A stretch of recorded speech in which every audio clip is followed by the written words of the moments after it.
Hola a todos, espero que estéis bien. Por mi parte es un lujo estar aquí de nuevo con todos vosotros y poder compartir reflexiones, ideas, pequeñas píldoras que nos puedan servir para incorporar en nuestro día a día. Agradeceros una vez más que estéis aquí viendo estas charlas y por supuesto dar las gracias también a nuestros amigos de Betilea, ya que gracias a ellos yo estoy aquí para poder dar mi visión de cómo afrontar este nuevo presente. Bueno, yo soy Jordi Searos y mi labor dentro de la empresa es cuidar esos pequeños detalles que convierten un entorno laboral saludable en un ambiente lo más feliz posible. De hecho, esta figura ya existe en muchas empresas.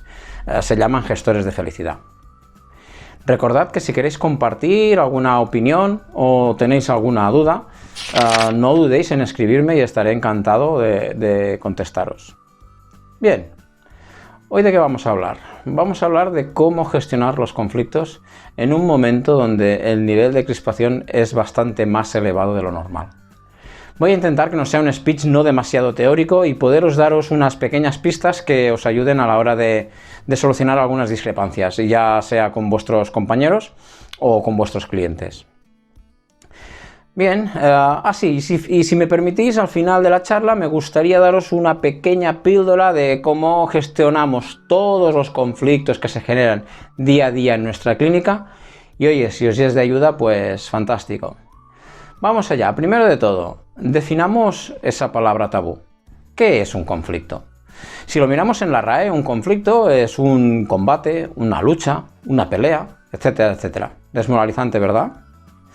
Me gusta más la definición que acuñó Jay Folberg, escritor del libro Mediación, Resolución de Conflictos sin Litigio, donde dice: un conflicto es una interacción de personas que perciben objetivos incompatibles o interferencias mutuas en la consecución de dichos objetivos. Fijaos, en la definición hay la primera clave importante: percibir. ¿Estáis de acuerdo conmigo que la mayoría de las discrepancias son por tener percepciones distintas? ¿Y estáis de acuerdo también que cuando eso pasa, vienen los malentendidos? Un pequeño ejemplo, muy poco relevante. ¿Esto qué es? ¿Un 6 o es un 9? Pues depende de la posición en que se mire. Eso sí, si has tomado partido y no todos percibimos lo mismo, ya tenemos un conflicto. Yo, me permitís, pero solo veo una bonita ilustración de mi amiga Marta. Muy bien, analicemos cuáles son los principales motivos que nos llevan a un conflicto. Bueno, uno de los motivos lo hemos visto ahora, pues por tener distintas percepciones. Otro motivo puede ser porque los objetivos o los fines de cada uno son distintos. En infinidad de ocasiones pasa que se genera un conflicto por una mala comunicación, un malentendido o lo que es peor, por la ausencia de ella. También puede ocurrir que a veces los valores de cada uno chocan y eso nos genera una frustración. Existe también el conflicto intrapersonal, ese sentimiento de culpa tan horroroso. A veces también pasa que nos dejamos llevar por el estrés del día a día o por la presión del trabajo y estamos más sensibles de lo normal. Y a veces también puede pasar que nos pesa demasiado esa mochila que vamos cargando todo el día y al final estallamos. Bien, ahora me gustaría analizar cómo nos sentimos ante esta situación de conflicto y cuáles son sus fases. Bien, primero empezamos por una inquietud, ese run run que tenemos en la cabeza que no nos deja pensar con demasiada claridad. Luego vienen unas ligeras molestias donde empezamos a tener unas sensaciones de malestar. Pues ese dolor de cabeza, ese dolor de estómago, etcétera, etcétera. Luego viene pues la fase de tensión. No sabemos por qué estamos rígidos, malhumorados, estamos como enfadados. Y por último entramos en crisis, donde todo es un asco, la ira se nos apodera de nosotros y nos sentimos realmente mal y cabreados. Si os fijáis bien, estoy seguro de que todos somos capaces de identificarnos en cada una de estas fases. Y eso es de lo que se trata, de identificar cada estado y ponerle etiqueta. Se trata de tomar conciencia. Así, cuando tú tomas conciencia de cuál es tu estado emocional, sabes si estás en el mejor momento para afrontar un conflicto o no. Lógicamente, si estás en estado de crisis o secuestro emocional, lo más sensato es que dejes la gestión del conflicto para más tarde o bien delegues a alguien que esté mejor preparado que tú en estos momentos. Por eso es básico que todo el equipo esté preparado para solucionar conflictos. Si tienes un equipo entrenado y capacitado para afrontar cualquier conflicto, el nivel de estrés colectivo baja, simplemente porque hay un compromiso común, que es solucionar conflictos. Bien, ya hemos puesto definición al conflicto y también le hemos puesto conciencia a nuestro estado emocional. Pues ahora vamos a ponerle pequeñas herramientas para gestionarlos y, si es posible, solucionarlos. Bien, lo primero de todo es escuchar. Parece una obviedad, ¿verdad? ¿Estamos seguros que siempre escuchamos? Bien, ¿cuántas veces un cliente nos está hablando y nosotros pues no levantamos la mirada del ordenador? Lo hacemos instintivamente, ¿eh? Y tú puedes decir, bueno ya, pero yo sí lo estoy escuchando. No, tú lo estás oyendo, pero no lo estás escuchando. Te estás perdiendo su gestualidad, te estás perdiendo su angustia, te estás perdiendo su mirada. Y en cualquier caso, créeme, él no se siente bien atendida. Oye, al revés pasa igual, ¿eh? Cuando nosotros estamos explicando una receta y el cliente está más pendiente del perrito que de ti, muy probablemente no se haya enterado de nada. Y el problema lo tendremos nosotros, porque no habrá un buen cumplimiento de tratamiento y lo más preocupante es que nos echará la culpa a nosotros. Y ya tenemos otro conflicto. En ocasiones también puede pasar que entre nosotros no nos escuchamos porque estamos más ocupados por otras cosas o tenemos la cabeza en otro lugar. Mirad, me acuerdo una vez que estábamos mi compañera y yo en el despacho arreglando unas agendas y vino el veterinario a contarnos algo muy importante para él. Pues él se sintió ninguneado. Y con razón. Cuando tuvimos ocasión de hablarlo más tarde, ni mi compañera ni yo no supimos qué decirle. No nos habíamos enterado de nada. A veces también ocurre que sin acabar de decir lo que nos tienen que decir, ya estamos pensando en la respuesta. O lo que es peor, saltamos a la yugular. Si lo hacemos, estamos interrumpiendo nuestra atención y eso conlleva a que dejamos de escuchar. Seguro que habéis vivido situaciones similares. Por eso es importante saber escuchar, para evitar malos entendidos. Tenemos que prestar atención y cautivar a los demás para que nos las presten a nosotros. Aprendamos a escuchar. Escuchar es poner la atención plena a nuestro interlocutor. Sin juicios, sin valoraciones. Con los oídos, pero también con la vista. Vale, pues una vez ya sabemos escuchar y somos capaces de sentir de sentir nosotros mismos los que nos cuentan, viene la segunda parte. Empatizar. Empatizar es reconocer las emociones de terceros. Empatizar es reconocer el motivo de su angustia o reconocer el porqué de su malestar. Y eso no significa compartirlo o estar de acuerdo, ¿eh? Pues significa comprenderlo. Significa tener la capacidad de ver los problemas del otro desde su punto de vista. Muchas veces nos viene un compañero o un cliente y nos explica un problema. Y nosotros lo primero que le soltamos es, bueno, oye, no hay para tanto, ¿eh? Eso se llama juzgar. Para ella sí es importante. Y si nosotros le restamos esa importancia y no apreciamos ese dolor o esa angustia, no estamos empatizando. Estamos poniendo en tela de juicio sus valores. En otras ocasiones, a veces también, nos pasa que pues, nos cuentan un problema y lo primero que le decimos, pues mira, yo haría esto, yo haría aquello, yo haría lo otro. ¿Nos han pedido nuestra opinión? ¿No es verdad? Posiblemente, si nos lo han comentado a nosotros, es porque pues, nos tienen confianza y se querían desahogar. No para que opinemos. Si no, seguramente nos diría, oye, tengo un problema y no sé cómo solucionarlo. Aquí es cuando nos están pidiendo ayuda. En estas situaciones percibimos los problemas desde nuestro punto de vista, pero no desde su posición. No pasa nada, no es un delito. De hecho, es natural. Estamos diseñados desde que nacemos para opinar y juzgarlo todo. Pero no es empatizar. Empatizar es ponerse en los zapatos del otro y andar con ellos, no con los nuestros. Bien, y ante un conflicto, ¿cómo podemos empatizar si yo tengo un problema contigo y tú lo tienes conmigo? Pues dialogando, respetando sin entrar en reproches ni ataques personales, hablando desde el que yo siento y no desde lo que tú sientes, desde lo que tú me has hecho o lo que tú me has dicho. Y sobre todo, Y aquí viene la tercera parte, teniendo una auténtica voluntad de solucionar el conflicto. Bien, y ahora viene lo realmente importante. Aquí viene el kit de la cuestión. Para poder solucionar un conflicto es básico pasar de las posiciones a los intereses. Me explico.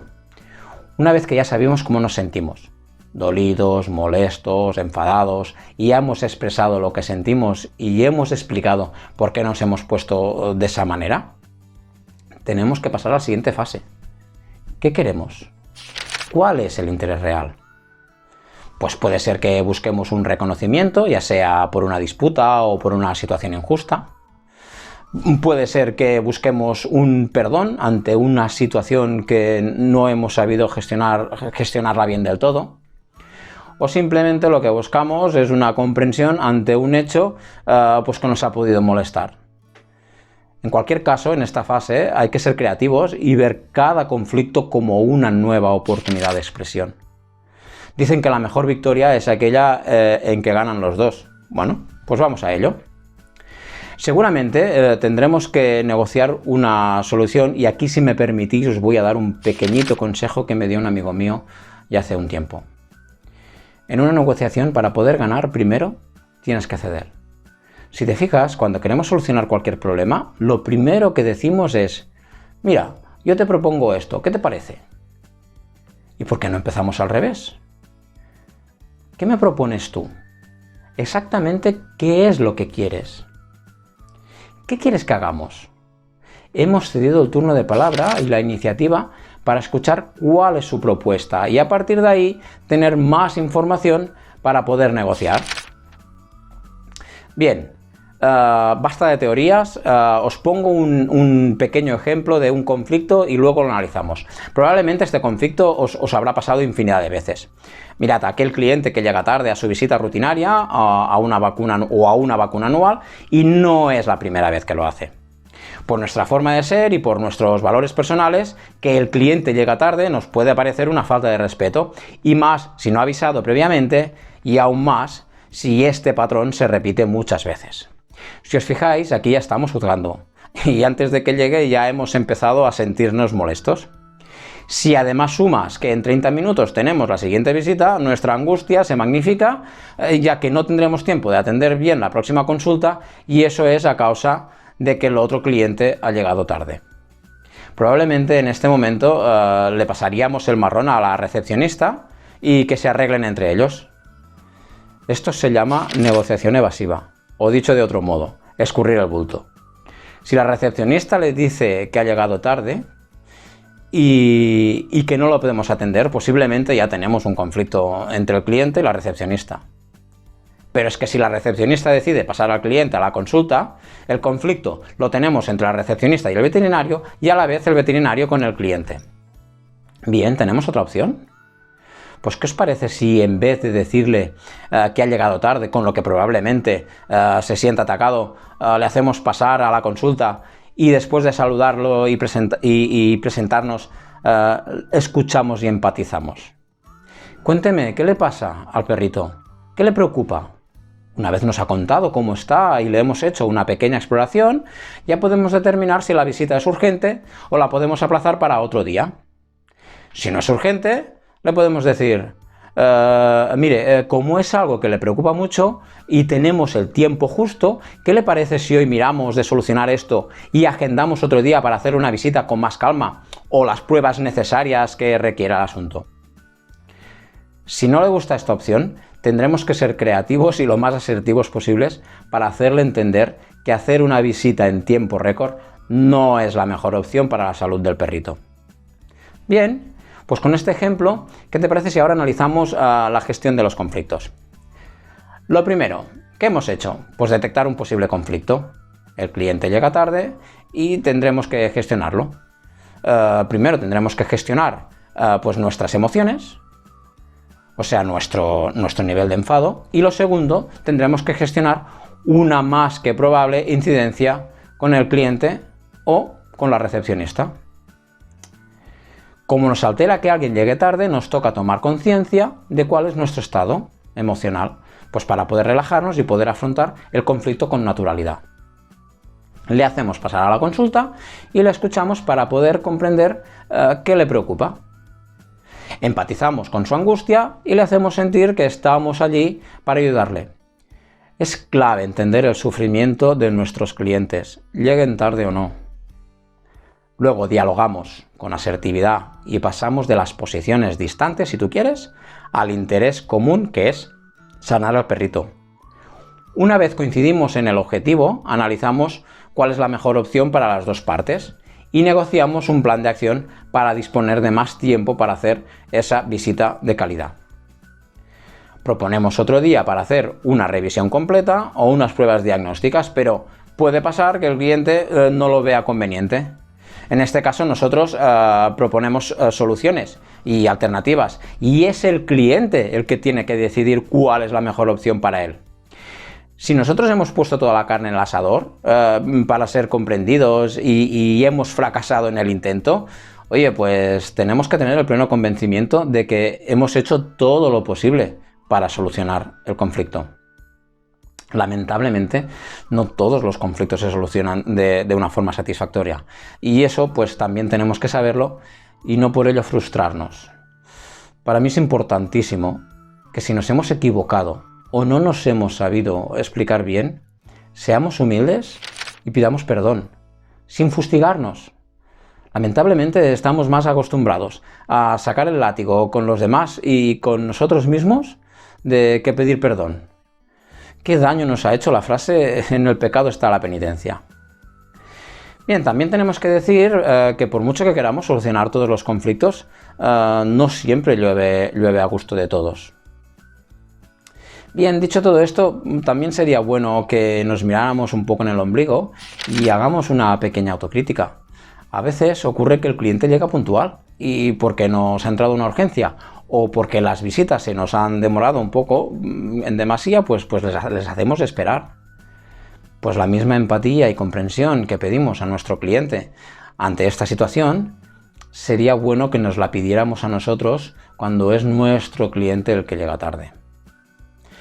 Vale, y ahora, como os decía al principio, me gustaría explicar cómo afrontamos cualquier conflicto o incidencia que se produce en la clínica de una forma colectiva. Mira, nosotros cada día a las 10 de la mañana nos reunimos todos para hacer los rounds. Eso significa que la agenda de cada uno de nosotros se bloquea. ¿Qué hacemos en los rounds? ¿Qué decimos? ¿De qué hablamos? Pues mirad, hablamos de los casos clínicos y las acciones o decisiones que tenemos que tomar. Hablamos de todos los conflictos que se hayan podido generar o los que creemos que se pueden generar en un futuro. Hablamos también de si ha habido algún malentendido o alguna discrepancia, ya sea entre el equipo o con algún cliente o incluso a veces con algún proveedor. A veces también somos críticos y exponemos algún caso pues que creemos que no se ha resuelto de la mejor manera o que lo podríamos haber hecho mejor. Hablamos muchísimo de comunicación. Para nosotros es básica la comunicación. Y también hablamos muchísimo de gestión en general. Para nosotros es básico poner en tela de juicio permanente todos los protocolos o planos de actuación. Eso nos enriquece y nos hace grandes. ¿Y cómo lo hacemos? Uno expone los hechos sin interrupciones, después el resto opinamos y damos nuestro punto de vista, nos escuchamos, debatimos, reímos, también lloramos.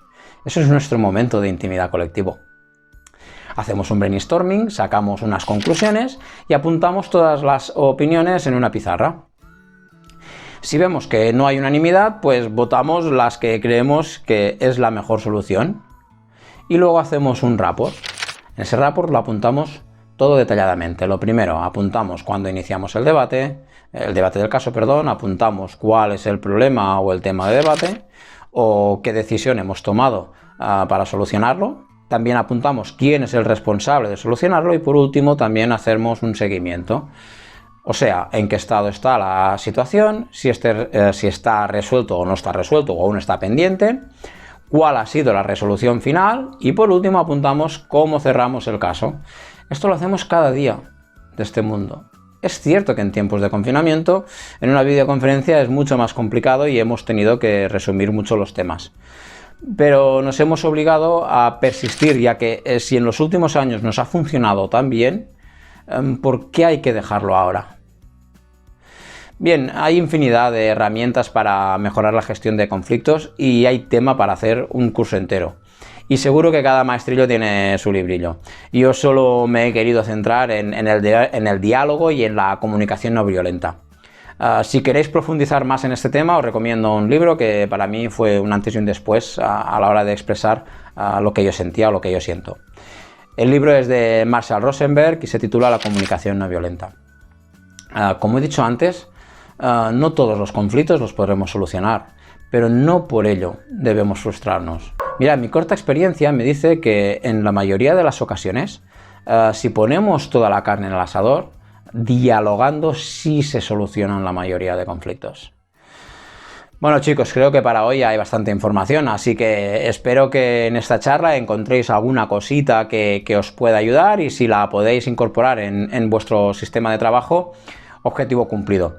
Y si no, al menos, pues espero haberos entretenido. Recordaros que si queréis compartir algo, o tenéis alguna duda o alguna sugerencia, no dudéis en escribirme. Por mi parte, nada más. Daros las gracias por vuestra atención y sobre todo, que no se me olvide, agradecer a nuestros compañeros de Betilea por darme esta oportunidad. Así que un saludo a todos y espero vernos pronto.